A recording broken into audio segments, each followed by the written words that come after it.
दोस्तों, आज की यह सीरीज बहुत ही धमाकेदार होने वाली है, जिसमें एक सीरियल किलर को पकड़ने के लिए दूसरे सीरियल किलर को जेल से बाहर निकाला जाता है, लेकिन फिर भी वह सीरियल किलर उन सब के दिमाग की दही कर देता है। यह सीरीज बहुत ही इंटरेस्टिंग है, आपको देखने में बहुत मज़ा आएगा। सो बिना समय गंवाए कहानी शुरू करते हैं। कहानी की शुरुआत में हम एक अय्याश लड़के को देखते हैं, जिसका नाम विराट मल्होत्रा है। इस समय वह फ़ोन पर बात कर रहा था कि मुझे एक नहीं दो दो रशियन लड़कियां चाहिए, वह भी अभी। फिर अपने अपार्टमेंट में जाने के बाद वह नशा करने लगता है, लेकिन तभी उसके घर की बेल बजती है और जैसे ही वह दरवाज़ा खोलता है तो एक किलर उस पर हमला कर देता है और अपनी ग्रीन कलर की रस्सी से विराट का गला घोंटकर उसको मार डालता है।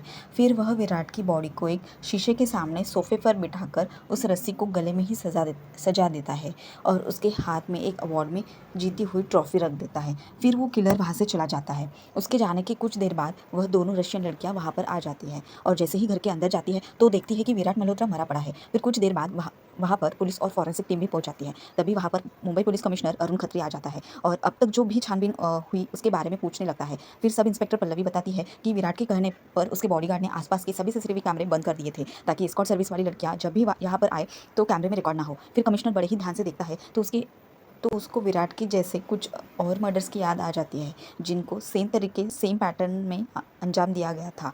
फिर वह सेंट्रल जेल में फ़ोन करके जीनत के बारे में पूछता है, जिसने आज से 25 साल पहले इसी तरह कई लोगों को मारा था। वार्डन बताती है कि इस समय वह सो रही है। फिर अगले दिन जब जीनत किचन में काम कर रही थी तो एक पुलिस वाला उसको बुलाने के लिए आता है और कहता है, आपको मैडम ने बुलाया है। जब जीनत वार्डन मैडम के पास जाती है तो टीवी में विराट मल्होत्रा के मर्डर की न्यूज़ देखती है। तभी मैडम पूछती है कि मुंबई से कमिश्नर अरुण खत्री तुम्हारे बारे में पूछ रहे थे, क्या तुम उनको जानती हो?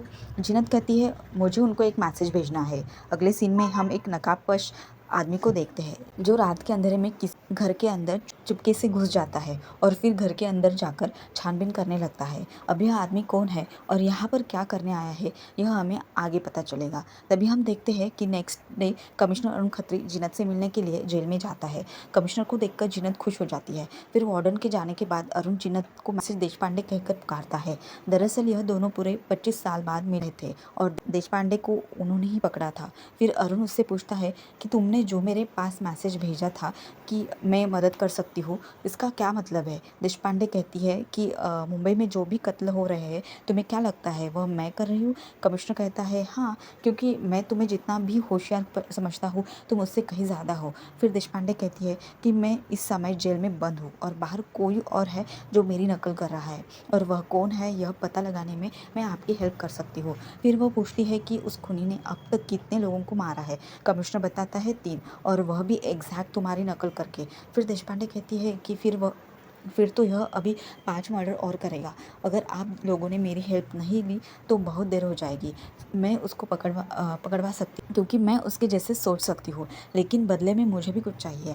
अब देशपांडे की क्या डिमांड है यह हमें आगे पता चलेगा। फिर next day commissioner Arun Khatri अपने सीनियर से परमिशन लेने के लिए जाता है ताकि देशपांडे की हेल्प लेकर उस कॉपीकैट किलर को पकड़ सके। अरुण कहता है कि हमें देशपांडे को जेल से बाहर निकालना होगा। अगर कुछ भी गड़बड़ हुई तो इस बात का सारा जिम्मा मैं खुद पर ले लूँगा कि मैंने बिना आपकी परमिशन के देशपांडे को जेल से बाहर निकाला। फिर सीनियर अरुण को परमिशन दे देते हैं और कहते हैं कि एक किलर को पकड़ने के चक्कर में दूसरे किलर को हाथ से मत जाने दें। अगले सीन में हम देखते हैं कि कुछ पुलिस वाले गुंडों के अड्डे पर छापा मार के कुछ गुंडों को पकड़ लेते हैं और फिर उन सबको हवालात में बंद कर देते हैं। तभी एक पुलिस वाला आकर पूछता है कि तुम में से रघु कौन है? साहब ने बुलाया है। फिर जैसे ही रघु इंस्पेक्टर के पास पहुंचता है तो इंस्पेक्टर रघु की हथकड़ियाँ खुलते हुए कहता है कि प्लीज़ मुझे माफ़ कर देना एसीपी तेजस, कमिश्नर साहब के ऑर्डर थे। फिर तेजस कहता है कि शिपमेंट के पीछे डीलर कौन था यह आज पता चलने वाला था, लेकिन तुम लोगों ने मेरी 3 महीने की मेहनत बर्बाद कर दी। फिर वह सीधा कमिश्नर अरुण खत्री के पास पहुंच जाता है। कमिश्नर कहते हैं, सॉरी, मुझे तुम्हारा अंडर कवर ऑपरेशन रोकना पड़ा क्योंकि मुझे तुम्हारी किसी और केस में ज़रूरत थी। फिर वह तेजस को कुछ फाइल्स देते हुए कहते हैं कि यह तुम्हारी लाइफ का सबसे बड़ा केस होने वाला है, इसलिए इन फाइल्स को केयरफुली पढ़ना। फिर तेजस उन फाइल्स को वहीं पर पढ़ने के लिए बैठ जाता है जो कि मिसेज देशपांडे की फाइल्स थी। सभी फाइल्स रीड करते करते रात हो जाती है। तभी कमिश्नर वहाँ पर फिर से आ जाते हैं और तेजस को विराट मल्होत्रा के मर्डर के बारे में बताते हैं, जो कि रमेश पटेल और रॉबी कारवालो के जैसे ही किया गया था। तेजस पूछता है कि क्या विराट को भी सीमा देशपांडे ने मारा है। कमिश्नर कहता है नहीं, उनको तो मैंने गिरफ्तार कर लिया था, यह किलर उसकी कॉपी कर रहा है। फिर वह सीमा देशपांडे के बारे में बताता है कि मैंने उसको सिर्फ एक कत्ल के इल्ज़ाम में पकड़ा था, वह भी अपने हस्बैंड को लेकर। बाकी के 7 मर्डर्स तो उन्होंने खुद कबूल कर लिए। फिर जब वह सज़ा काटने के बाद हैदराबाद जेल में गई तो वहाँ अपना नाम बदल कर रहने लगी, यानी कि जीनत। और उसके बाद की जो भी जानकारियाँ है वह बस इन्हीं फाइल्स के अंदर है, इसके अलावा कुछ भी नहीं। आज तक यह फाइल सिर्फ 6 लोगों ने पढ़ी है और तुम 7वें हो। फिर तेजस पूछता है कि क्या हम इन फाइल्स को पढ़कर उस कातिल को ढूंढेंगे। कमिश्नर कहते हैं नहीं, हम सीमा देशपांडे को अपने इन्वेस्टिगेशन में शामिल करेंगे। यह मिशन अनऑफिशियल होगा और उसकी सारी जानकारी हम दोनों के बीच में ही रहेगी। अब जाओ, जाकर आराम करो। पता नहीं फिर आराम करने का मौका कब मिले। जिस समय ये दोनों बातें कर रहे थे, सीमा रेड मशरूम पीसकर कोई दवा बनाती है और फिर उसका एक पैकेट बनाकर अपने ब्रेजर के अंदर छुपा लेती है, क्योंकि उसको पता है कि हर जगह की चेकिंग की जा सकती है, इस जगह की नहीं। अगले सीन में हम देखते हैं कि रात को सीमा देशपांडे के पेट में ज़ोर से दर्द होने लगता है। फिर उसको हॉस्पिटल में ले जाने के लिए एम्बुलेंस बुलाई जाती है। दरअसल यह सब कुछ सीमा और पुलिस वालों का प्लान था, ताकि अगर सीमा कुछ दिन जेल से गायब रहे तो कोई ना पूछे कि वह कहाँ गई। सबको यह लगे कि इस समय वह हॉस्पिटल में है। फिर सीमा को जंगल में बने एक घर में शिफ्ट कर दिया जाता है, जो कि बिल्कुल जेल की तरह सुरक्षित था। इस घर में ना तो कोई पुलिस वालों की इजाज़त के बिना अंदर आ सकता था और ना ही बाहर जा सकता था। यहाँ चारों तरफ सीसीटीवी कैमरे लगे हुए थे, जिनके जरिए हर पल घर के अंदर नज़र रखी जा रही थी।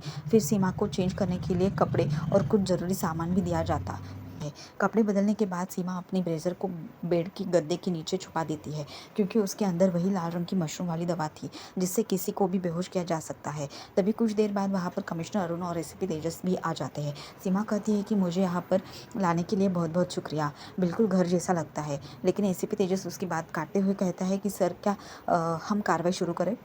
तेजस का बिहेव बहुत ही रूड था, लेकिन सीमा उसका बिल्कुल भी बुरा नहीं मानती। फिर तेजस सीमा को अब तक हुए सभी मर्डर्स की फ़ोटो दिखाता है और पूछता है कि क्या आपको इनमें से कुछ भी अलग दिखाई दिया। सीमा कहती है कि मैं आपकी हेल्प तभी करूँगी जब मैं वारदात की जगह पर जाऊँगी। मैं विराट मल्होत्रा के क्राइम सीन को देखना चाहती हूँ। तेजस तो इस बात के लिए बिल्कुल मना कर देता है, लेकिन कमिश्नर साहब अलाउ कर देते हैं। फिर बाहर जाने के बाद कमिश्नर तेजस को कहता है कि तुम इससे केयरफुल रहना, यह अपने स्माइल के पीछे कुछ छुपा रही है। तभी रात को हम उसी आदमी को देखते हैं जो नकाबपोश पहनकर लोगों के घरों में घुसता है और आज यह इस खंडर के घर के अंदर किसी को किडनैप करके लाया था। फिर यह उसको बेहोश करके जंजीर से बांध देता है, उसका चेहरा भी ढक देता है और फिर वहाँ से चला जाता है। दूसरी तरफ कमिश्नर और तेजस सीमा को बुर्का बनाकर विराट के घर में लेकर जाते हैं और बताते हैं कि विराट की बॉडी हमें यहाँ पर मिली थी। फिर सीमा वहाँ पर क्या क्या हुआ वह सब इमेजिन करने लगती है और तेजस को फोटोग्राफ दिखाने के लिए कहती है। फिर वह बताती है कि कॉपी कैट किलर ने मेरे तीसरे मर्डर की कॉपी की है, क्योंकि मैंने उसको मारने के बाद उसका अवार्ड उसके हाथों में रखा था। ज़रूर मेरी फाइल उस किलर ने पढ़ी होंगी। फिर तेजस कहता है कि सर, आपने तो बताया था कि उनकी फ़ाइल अब तक सिर्फ 6 लोगों ने पढ़ी है। कमिश्नर कहता है 6 में से एक मैं भी हूँ और बाकी बचे 5 नाम तुम्हें सुबह मिल जाएंगे। फिर अगली सुबह तेजस कमिश्नर को बताता है कि जिन 6 लोगों ने अब तक इनकी फ़ाइल पढ़ी थी, उनमें से 3 की तो मौत हो चुकी है। चौथा आदमी, जो कि पब्लिक प्रोसिक्यूटर है, उसकी उम्र लगभग 75 साल की है। उन्होंने फ़ाइल कब की जला दी। बोल रहे थे कि ऐसी औरत की कोई भी निशानी घर में नहीं रखनी चाहिए। और अब सिर्फ 2 ही लोग बचते हैं, आप और डिफेंस लॉयर जिहान दारूवाला। फिर वह जिहान दारूवाला से मिलने के लिए पहुंच जाता है। तभी फ़ाइल चेक करने के बाद दारूवाला बताता है कि सीमा देशपांडे की फ़ाइल मिसिंग हो गई है। ज़रूर वह मेरे भतीजे होश का काम होगा, थोड़ा वेट करो, वह आता ही होगा। इतने में जिहान दारूवाला का भतीजा होश भी आ जाता है, जो कि कोई और नहीं बल्कि वही आदमी था जो नकाबपोश पहनकर लोगों के घरों में घुसता है। फिर होश को देखते ही तेजस अपनी गन निकाल लेता है और गन देखकर होश डर जाता है और वहाँ से भाग जाता है। फिर तेजस कंट्रोल रूम में फ़ोन करके उसके स्कूटर का नंबर बताता है, उसका पता लगाने के लिए कहता है। फिर वह दारूवाला को कहता है कि मुझे होश का कमरा देखना है। फिर रूम की अच्छी से तलाशी लेने के बाद वह बाथरूम को चेक करने के लिए जाता है। वहाँ उसको टॉयलेट सीट के फ्लश टैंक के अंदर एक पैकेट मिलता है, जिसके अंदर कुछ लेटर्स थे और यह सारे लेटर्स सीमा देशपांडे के ही लिखे हुए थे। यानी कि जेल में रहने के बावजूद सीमा देशपांडे होश के टच में थी और अब तक जो कुछ भी बोल रही थी वह सब झूठ था। सेकेंड एपिसोड की शुरुआत पास से होती है। यह वो समय है जब होश जेल में सीमा देशपांडे को मिलने के लिए आया था, लेकिन सीमा देशपांडे उससे मिलती ही नहीं, बल्कि अपने किसी दोस्त को भेज देती है और होश के लिए एक लेटर भी भेजती है। यह लेटर आदान प्रदान का काम गार्ड के ज़रिए हुआ करता था। तभी जब सीमा देशपांडे होश का लिखा हुआ लेटर पढ़ती है तो उसमें लिखा था कि इस दुनिया में बहुत से ऐसे लोग हैं जिन्होंने धरती पर सिर्फ जगह ही घेरी है, वह जीने के बिल्कुल भी लायक नहीं। आप मुझे अपना दोस्त समझिए, क्योंकि मैं बिल्कुल आपके ही जैसा हूँ। अब कहानी प्रेजेंट में आती है। एसीपी तेजस सीमा को वह सभी लेटर्स दिखाता है जो उसने होश के लिए लिखे थे। फिर वह सीमा को वह लेटर्स भी दिखाता है जो होश ने उसके लिए लिखे थे, और यह सभी लेटर्स सीमा ने अपने दोस्त अस्मिता के पास रखे हुए थे। फिर सीमा बताती है कि होश मुझे जेल में मिलने के लिए आया था, लेकिन मैंने खुद उससे मिलने की बजाय अस्मिता को वहाँ पर भेजा। फिर होश ने अस्मिता को मेरे लिए एक लेटर दिया जिसमें वह खुद को मेरी तरह बता रहा था। इस दुनिया में बहुत से ऐसे लोग हैं जिनको समाज की गंदगी देखकर खुद गलत काम करने की तलब उठती है। आप उसके लिखे हुए लेटर्स पढ़िए, आपको पता चल जाएगा कि उसके बीमार दिमाग में क्या क्या इच्छाएं आती है। तेजस कहता है कि मैंने उसके सारे लेटर्स पढ़ लिए हैं। उसने हर लेटर में अपनी अजबोगरीब इच्छाएं जाहिर की है और आपने उसकी हर इच्छा को बढ़ावा दिया है। मेरे सामने और स्मार्ट बनने की कोशिश मत करो। इस होश नाम के पागल को आपने पैदा किया है। फिर सीमा कहती है कि हर मारने की बात करने वाला पागल मारता नहीं, कुछ पागल सिर्फ बोलते हैं, और जो मारने वाले होते हैं उनका पता लगाना इतना भी आसान नहीं होता। फिर कमिश्नर कहता है कि सीमा वो 3 को मार चुका है और ना जाने कितनों की जान ले लेगा, कुछ तो हेल्प करो। फिर सीमा कहती है कि आप यह लेटर्स मेरे पास छोड़ दो, जवाब इनमें ही छुपा है। अगले सीन में हम देखते हैं कि होश एक पुराने से घर में आता है जहाँ उसने एक आदमी को बांध कर रखा हुआ था।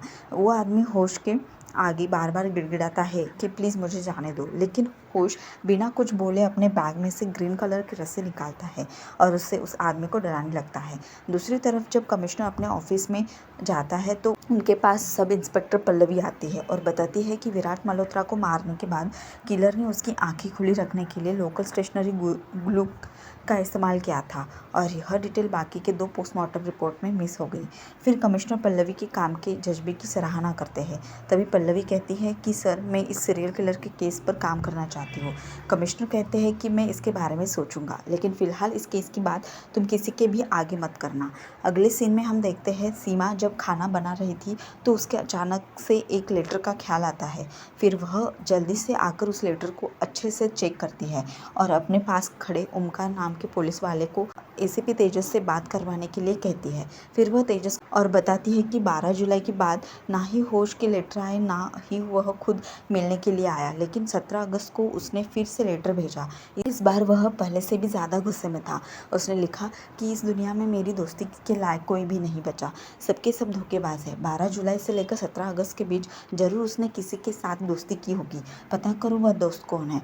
फिर तेजस उसके बारे में पता लगाने के लिए दोबारा से जिहान दारूवाला के पास जाता है। दारूवाला बताता है कि वह कभी भी मुंबई से बाहर नहीं जाता और ना ही उसका कोई दोस्त 10 दिन से ऊपर टिक पाता है, लेकिन जुलाई में होश को एक कंस्ट्रक्शन कंपनी में नौकरी मिल गई और वहाँ फाइनली उसका एक दोस्त बन गया जो उसको घर पर ड्रॉप करने के लिए भी आया करता था। लेकिन फिर कुछ दिन बाद वह भी आना बंद हो गया। पटेल मेहता नाम से कोई कंस्ट्रक्शन कंपनी है, उस कंपनी के लोगों में एक रेड कलर की ईगल थी। फिर तेजस वहाँ से निकलते ही अपनी टीम को उस कंपनी के बारे में पता लगाने के लिए कहता है।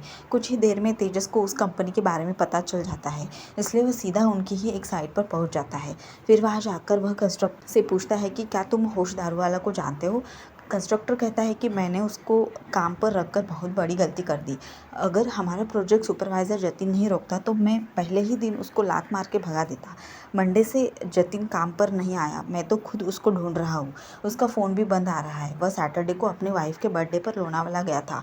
अगले सीन में हम देखते हैं कि होश एक और घर में आता है और इस बार वह अपने साथ खाने पीने का भी सामान लेकर आया था। होश ने उस घर के अंदर भी 2 लोगों को बंदी बनाकर रखा हुआ था जो कि रिश्ते में माँ बहन थी। फिर वह उन दोनों को खाना सर्व करता है और कहता है कि जतिन तो अच्छा पति और बाप नहीं बन पाए, लेकिन मैं बनूंगा, चलो अब लंच टाइम हो गया। लेकिन तभी वह देखता है कि लड़की खाना नहीं खा रही।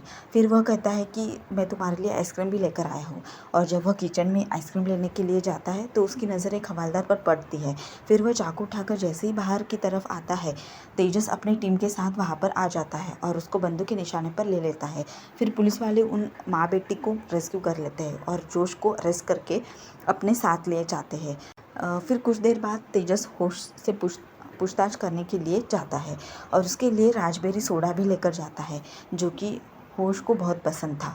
तेजस होश से बहुत ही फ्रेंडली बात करता है, लेकिन होश कहता है कि दोस्त बनने की कोशिश मत करो, सीधा मुद्दे पर आओ। फिर तेजस कहता है कि मेरे पास तुम्हारे खिलाफ ज़रूरत से ज़्यादा एविडेंस है। यह लेटर्स तो तुम्हें याद ही होंगे जो तुमने सीमा देशपांडे के लिए लिखे थे। होश कहता है कि हम लोगों ने बहुत सारे आइडियाज़ शेयर किए थे। फिर तेजस होश को उन तीनों आदमियों की फ़ोटो दिखाता है जिनको होश ने मारा था। होश कहता है कि खुद को शेर समझने वाले यह तीनों मेरे आगे अपनी ज़िंदगी की भीख मांग रहे थे, आप देखते तो आपको भी बहुत मज़ा आता। फिर तेजस उसको गाली देकर कहता है टाइम वेस्ट मत कर, जल्दी से कन्फेस कर दे। लेकिन होश कहता है कि मेरी सीमा देशपांडे के साथ अकेले में एक मीटिंग फिक्स करो, तुम्हें कन्फेशन मिल जाएगा। फिर तेजस उससे जतिन के बारे में पूछता है, लेकिन होश कहता है कि पहले मीटिंग फिर कोई और सवाल। फिर तेजस वहाँ से सीधा सीमा देशपांडे के पास जाता है और कहता है कि होश आपसे मिलना चाहता है। तभी वह हमें जतिन के बारे में बताएगा कि वह जिंदा है या मर गया। सीमा कहती है मैं तैयार हूँ। तभी पुलिस वाले होश का चेहरा ढककर उसको सीमा देशपांडे के पास ले जाने लगते हैं। फिर तेजस सीमा को बताता है कि हम साथ वाले रूम में से सब कुछ सुन रहे हैं, अगर आपको थोड़ा सा भी खतरा महसूस हो तो आप चिंता मत करना। सीमा कहती है कि मैं अपनी रक्षा खुद कर सकती हूँ, आप बेफिक्र हो जाइए। तभी कुछ ही देर में होश वहाँ पर पहुँच जाता है। फिर उसको सीमा के साथ एक रूम में अकेला छोड़ दिया जाता है। होश सीमा देशपांडे से मिलकर बहुत खुश था। फिर सीमा कहती है कि जिस कला से तुमने मेरी नकल की है, तुमसे मिलना तो बनता था। फिर वह होश से सवाल करती है कि जब तुमने पहली बार गले में रस्सी डालकर उसको खींचा तो गले में से छोटे छोटे खून की बूंदें बाहर आने लगी होंगी, उनको देखकर तुम्हें कैसा लगा? और जब गला घुटने के कारण उनकी आंखें बाहर निकली और वह तुमसे अपनी जान की भीख मांगने लगी, तब तुम्हारी क्या फीलिंग्स थी? मुझे बताओ, मैं सब कुछ सुनना चाहती हूँ। होश कहता है कि इतना पावरफुल मुझे लाइफ में कभी भी फील नहीं हुआ। मुझे लगा कि मुझे कोई भी नहीं मार सकता और यह सब आपकी वजह से ही हुआ है, इसलिए आपका सीक्रेट हमेशा मेरे पास सेफ रहेगा। यह बात सुनते ही सब लोग चौंक जाते हैं। अब सीमा को भी गुस्सा आने लगता है, इसलिए होश उससे माफ़ी मांगता है और कहता है मैं आपको गुस्सा दिलाना नहीं चाहता था। फिर सीमा कहती है कि अब सच बताने का समय आ गया है, खुद को मेरा कॉपीकैट करना बंद करो और बोल दो कि तुमने किसी को भी नहीं मारा, क्योंकि तुम एक कमज़ोर, लाचार और नामर्द इंसान हो। यह बात सुनने के बाद होश अपना आपा खोने लगता है और कहता है कि मैंने ही उन लोगों को मारा है। फिर सीमा उसको लगातार गुस्सा दिलाती रहती है कि तुम एक मनगढ़ंत आदमी हो जिसमें अपने सपने पूरे करने का भी हौसला नहीं है। फिर होश रोने लगता है। तभी सीमा देशपांडे उसको चुप करवाते हुए कहती है, अब तुम मुझे बता दो बच्चे कि तुमने जतिन को कहाँ पर छुपा है। फिर होश रोता हुआ उसको एड्रेस बता देता है। एसीपी तेजस ओंकार को कहकर जल्दी से एक टीम उस एड्रेस पर भेज देता है ताकि जतिन को बचाया जा सके। इतने में सीमा होश का हाथ पकड़कर उसको अपने पास खींचती है और उसके कान में कुछ कहने लगती है। अब एक तो उसने अपने हाथ से माइक ढका हुआ था और ऊपर से इतनी धीमी आवाज़ में बात करती है कि रूम के अंदर बैठे एसीपी और कमिश्नर को कुछ भी सुनाई नहीं देता। फिर होश फूट फूट कर रोने लगता है। यह सब देखकर तेजस भागकर उसके पास जाता है और पूछता है कि यह सब क्या चल रहा है, आपने उसके कान में क्या कहा? इतने में कमिश्नर भी वहाँ पर आ जाता है और अपनी टीम को बुलाकर होश को बाहर भेज देता है। तभी सीमा कहती है कि जतिन इस वक्त जिंदा है, यानी कि मेरा कॉपीकैट किलर इस वक्त अपना अगला शिकार ढूंढ रहा होगा। इतने में कुछ पुलिस वाले लोनावाला की इस खंडर घर में पहुंच जाते हैं जहां पर वह जतिन को बांध कर रखा हुआ था और उसको वहां से रेस्क्यू कर लेते हैं। अगले सीन में हम एक आदमी को देखते हैं जो कि दारू के नशे में टल्ली होकर एक बार से बाहर जाता है, लेकिन जब वह अपनी कार खोलने लगता है तो पीछे से वही कॉपीकैट किलर आ जाता है। अब जैसे कि वह इस आदमी को मारने लगता है तो वहाँ पर एक ट्रक आ जाता है जिसको देखकर वह किलर छुप जाता है और वह आदमी अपनी कार लेकर वहाँ से चला जाता है। अगले सीन में हम देखते हैं कि एसीपी तेजस सीमा देशपांडे के पास जाता है और हेल्प करने के लिए थैंक यू कहता है। फिर सीमा कहती है कि मैंने एक बहुत ही पुरानी रेसिपी कोल्हापुरी मटन बनाया है, आप अपनी टीम को कहिए ना कि वह भी खाए। फिर तेजस कहता है कि आधी टीम पहले खाएगी और आधी बाद में। फिर जब वह खुद खाना खाने बैठता है है तो सीमा से सवाल करता है कि आप लोगों का मर्डर क्यों करती थी। सीमा कहती है कि मैं कोई शौक से मर्डर नहीं करती थी, बल्कि उन लोगों का मर्डर करती थी जो लोग समाज के लिए दरिंदे थे। फिर सीमा भी खाना खाते वक्त तेजस से उसकी फैमिली के बारे में पूछने लगती है और वह बेवकूफ़ बता भी देता है। फिर खाना खाने के बाद जब वह बाहर जाता है तो ओंकार उसको कल वाली फुटेज देता है। फिर तेजस उस फुटेज को लेकर अपनी IT टीम के पास जाता है ताकि उसकी वॉइस क्लियर करवाकर उसको सुन सके, लेकिन इसका कोई भी फ़ायदा नहीं होता। तो दूसरी तरफ लोग अपने अपने घरों में सोने की तैयारी कर रहे थे और दूसरी तरफ वो कॉपीकैट किलर इस आदमी के घर पर पहुंचकर उसको मौत के घाट उतार देता है। थर्ड एपिसोड में हम देखते हैं DK मूर्ति के मर्डर के बाद उसके घर के बाहर मीडिया वालों का जमावड़ा लग जाता है। तभी कुछ देर बाद वहाँ पर कमिश्नर भी आ जाते हैं और पूछते हैं कि मीडिया वालों को कैसे पता चला। तेजस बताता है कि सबसे पहले इस मर्डर के बारे में काम वाली बाई को पता चला। फिर वह घबरा गई और उसने पड़ोसियों को बता दिया। बताने के बजाय मीडिया वालों को पहले बुलाना सही समझा। इस मर्डर का तरीका भी पहले वाले मर्डर के जैसे सेम है। तेजस बताता है कि इस आदमी का वजन लगभग 86 किलो था, जरूर किलर इससे भी ज़्यादा पावरफुल होगा। फिर कमिश्नर कहते हैं कि उसने 10 दिन पहले ही विराट को मारा था। अब एक मर्डर से दूसरे मर्डर के बीच का गैप कम होता जा रहा है, इसलिए और मर्डर्स ना हो हमें एक स्पेशल इन्वेस्टिगेशन टीम बनानी पड़ेगी और इस टीम के बारे में सीमा देशपांडे को पता नहीं चलना चाहिए। फिर वह तेजस को अपनी नई बनाई हुई इन्वेस्टिगेशन टीम से मिलवाने के लिए ले जाते हैं, जिसको सब इंस्पेक्टर पल्लवी लीड कर रही थी। तेजस पल्लवी की तारीफ करते हुए कहता है कि जिस तरह से तुमने तीनों मर्डर केसेस को एक दूसरे के साथ जोड़ा है वह काबिल तारीफ है। पल्लवी उन दोनों को अपनी टीम से मिलवाती है। कमिश्नर कहते हैं कि पल्लवी अब से तुम ACP तेजस को रिपोर्ट करेगी। फिर तेजस उन सभी को अपना अपना काम समझाता है और कहता है कि मुझे गलती की कोई गुंजाइश नहीं चाहिए क्योंकि हमें इस कातिल को जल्दी से जल्दी ढूंढना पड़ेगा। फिर वहाँ से निकलकर कमिश्नर साहब प्रेस कॉन्फ्रेंस के लिए जाते हैं और कहते हैं कि हमने अब तक इस केस में कोई भी स्टेटमेंट इसलिए नहीं दी क्योंकि हम लोग इन्फॉर्मेशन कलेक्ट कर रहे थे। हम लोगों ने एक स्पेशल इन्वेस्टिगेशन टीम भी तैयार की है जिसको ACP तेजस लीड कर रहे हैं। हमें लगता है कि इन चारों मर्डर्स के पीछे एक ही किलर का हाथ है। इस समय यह न्यूज़ सीमा देशपांडे और उसकी निगरानी करने वाला पुलिस वाला भी देख रहे थे। इस पुलिस वाले को पक्का डांट पड़ने वाली थी। इस समय कोई और भी था जो यह न्यूज़ देख रहा था और यह कौन है यह हमें थोड़ी ही देर में पता चल जाएगा। अगले सीन में हम देखते हैं जब तेजस अपने ऑफिस में वापस जाता है तो IT डिपार्टमेंट वाला ऑफिसर बताता है कि मैंने उस ऑडियो को क्लीन कर दिया है। फिर वह फुटेज देखने के बाद तेजस को पता चलता है कि सीमा देशपांडे होश को बोल रही थी कि वो मर्डर तूने नहीं किया और जब इस बात का दुनिया को पता चलेगा तो तू दुनिया को मुंह दिखाने के लायक भी नहीं रहेगा। तेरा तो मर जाना ही सही रहेगा, तू किसी काम का नहीं। तभी हॉस्पिटल में होश को भी होश आ जाता है। फिर वह एक ग्लास से विंडो का शीशा तोड़ता है और खुद की जान ले लेता है। इतने में तेजस भी डॉक्टर के पास फ़ोन करता है और होश का हालचाल पूछता है। जब डॉक्टर होश को देखने के लिए आता है तो देखता है कि होश ने खुद की जान ले ली, यानी कि सीमा देशपांडे सच में दूसरों के दिमाग के साथ खेलती है और इस समय वह अपनी सिक्योरिटी कर रहे ऑफिसर के दिमाग के साथ खेल रही थी। सीमा कहती है कि पहले मैं हलवाई का काम करती थी और मेरे हाथ के बने हुए मोदक बहुत ही फेमस थे। इतने में वहाँ पर ओमकार भी आ जाता है और पुलिस वालों को डांटते हुए कहता है कि तुम कैदी से क्यों बात कर रहे हो, ठीक ढंग से अपनी ड्यूटी करो। तभी कुछ देर बाद वहाँ पर तेजस भी आ जाता है और सीमा को उसकी रिकॉर्डिंग सुनाता है। पूरी रिकॉर्डिंग सुनने के बाद तेजस बताता है कि होश ने खुदकुशी कर ली। दरअसल उसने खुद की जान नहीं ली बल्कि आपने उसको मारा है ताकि आपका सीक्रेट रहे। सीमा भी इस बात को एक्सेप्ट कर लेती है। फिर चौथे विक्टिम की फ़ोटो देखकर वह बताती है कि ज़रूर कातिल इसको जानता था, तभी तो वह इसके इतने करीब आ पाया। फिर जब तेजस इस बात को नहीं समझता तो सीमा देशपांडे उसको यह पूरा एक्शन करके दिखाती है। कैसे में एक लंबे चौड़े आदमी को पहले घुटनों पे लेकर आती थी और फिर गले में रस्सी बांधकर उसको मार डालती थी।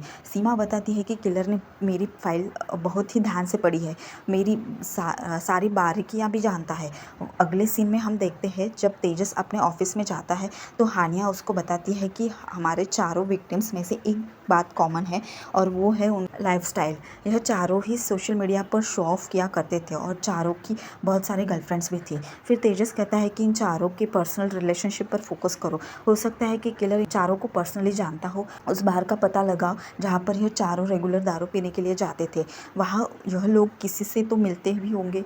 फिर तेजस प्रवीर को साइड में ले जाकर कहता है कि तुम मुंबई के सारे मार्शल आर्ट इंस्ट्रक्टर से मिलो जो लोगों को डिफेंस टेक्निक सिखाते हैं और उनके नए और पुराने क्लाइंट्स का नाम और एड्रेस निकलवाओ।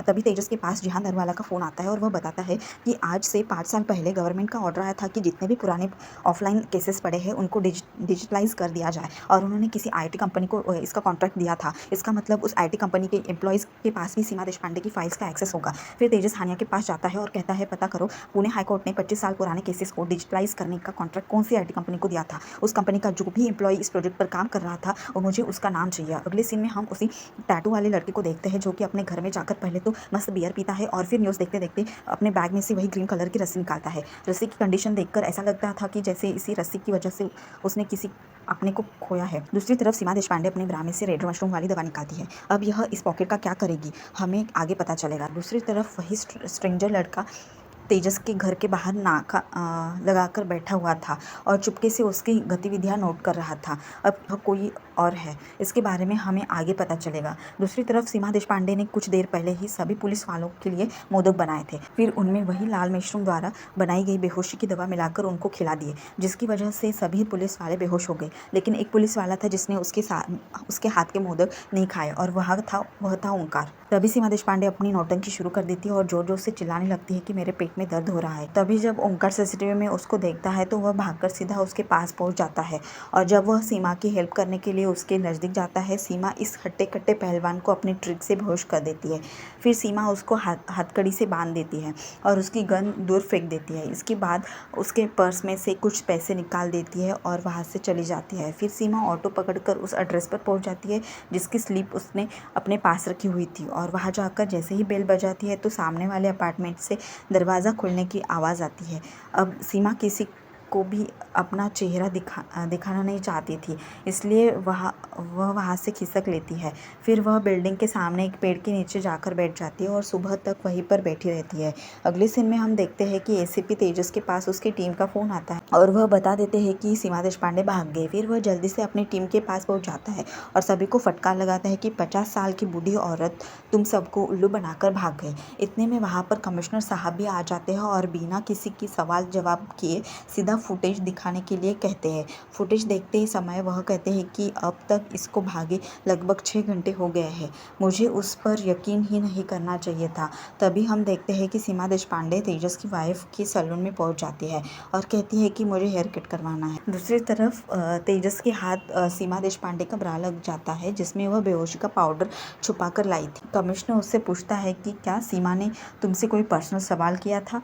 तेजस बताता है कि उसने मुझसे मेरी फैमिली के बारे में पूछा था।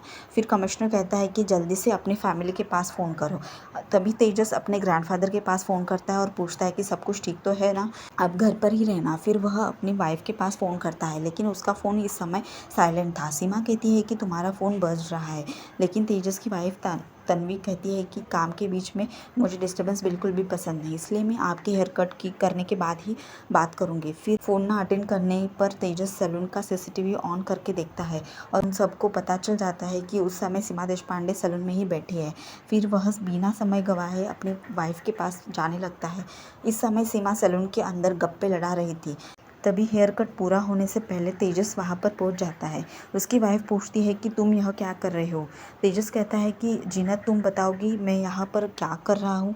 सीमा कहती है कि हम दोनों आज मिलने वाले थे। फिर जब सीमा हेयर कट के पैसे देने लगती है तो तेजस कहता है कि इसकी कोई ज़रूरत नहीं, आपके लिए हेयर कट फ्री था। लेकिन सीमा हेयर कट के पैसे वहीं पर रखकर थैंक यू कहकर वहाँ से जाने लगती है। फिर तेजस उसको अपनी कार में बिठा देता है और वहाँ से चला जाता है। इस समय वह स्ट्रेंजर इन सब पर नज़र रखे हुए था। तभी तेजस सीमा को लेकर एक जंगल में पहुँच जाता है और उसको कार से नीचे उतार कर वहाँ से चलने के लिए कहता है। सीमा पूछती है कि क्या तुम मेरा एनकाउंटर करने वाले हो, मैं तुम्हारे बहुत काम आ सकती हूँ। लेकिन तेजस कहता है कि आज तुमने अपनी हदें पार कर दी, इसलिए तुम्हारा मरना तो ज़रूरी है। अपने सीनियर्स को क्या जवाब देना है, इसलिए तुम्हारा मरना तो ज़रूरी है। अपने सीनियर्स को क्या जवाब देना है यह मैं खुद देख लूँगा। फिर सीमा पलटती है और कहती है कि मैं जीना चाहती हूँ। तेजस कहता है क्यों ज़िंदा रखूँ मैं तुम्हें, तुमने इस दुनिया को दिया ही क्या है। फिर सीमा देशपांडे इमोशनल होकर कहती है मैं जीना चाहती हूँ अपने बेटे के साथ। तुम्हारी माँ किसी एक्सीडेंट में नहीं मरी थी, बल्कि वह इस समय तुम्हारे सामने खड़ी है।